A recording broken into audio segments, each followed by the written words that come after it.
Stitch after stitch, the needle punches forward, and as we move the needle forward, our line moves forward into freedom. From great grandmother's diaries, from a great grandmother of mine somewhere in time. Hello and welcome to My Main Stitches. I'm Jeannie J, and I come from a long line of people who sew. My mother tells me stories of how some of her favorite childhood memories were of getting to sit and eat underneath the quilting horse, or the big quilting hoops that would retract and roll up into the ceiling.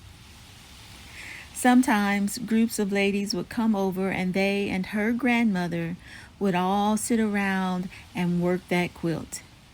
In fact, my mother grew up watching her grandmama, as she called her, sew. In fact, she is the one who taught her to sew. Now, my mother is 71 years of age. That would mean that for her grandmama, who was sewing those quilts, at some point in her lifetime, she was a slave. And I imagine that sewing to her meant many different things than it does for us now. I grew up watching my mother sew. I also grew up with a grandmother on my father's side who would make just like these prize-winning quilts that we all wanted.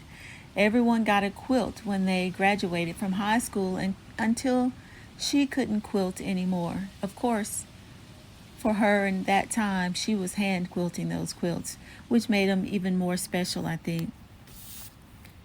I grew up watching my mother sew clothes.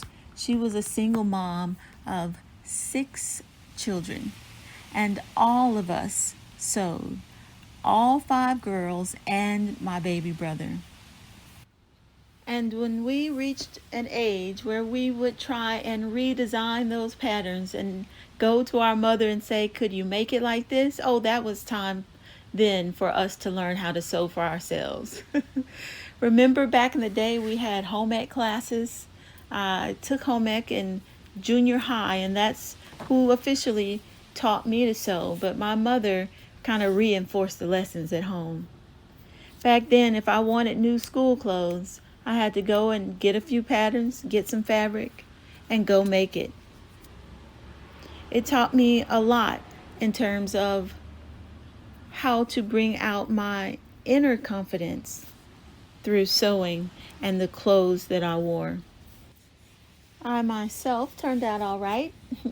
Grew up, got married, had 3 daughters, and I taught all 3 of them how to sew when they were younger.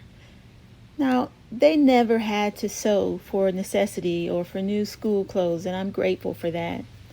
But not having to sew, I think they had so many other interests that sewing just didn't do it for them at that time.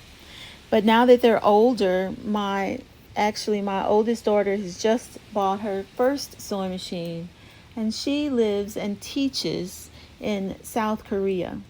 So in order for me to be one of their primary teachers, I started this channel called My Main Stitches so that I can be one of those many options that they have available to them when they are ready to really circle back seriously to the art of sewing.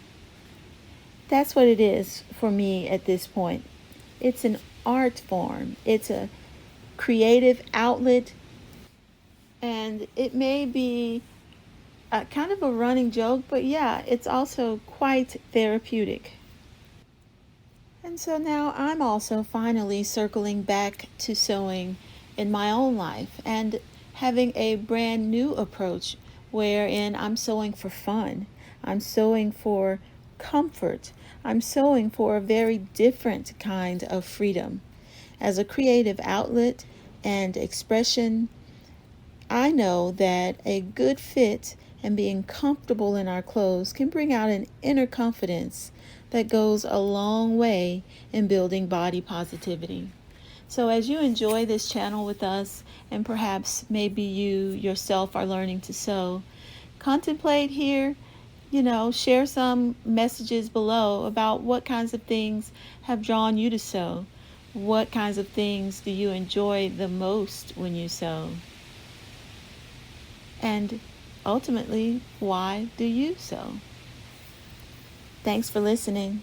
Until next video, take care.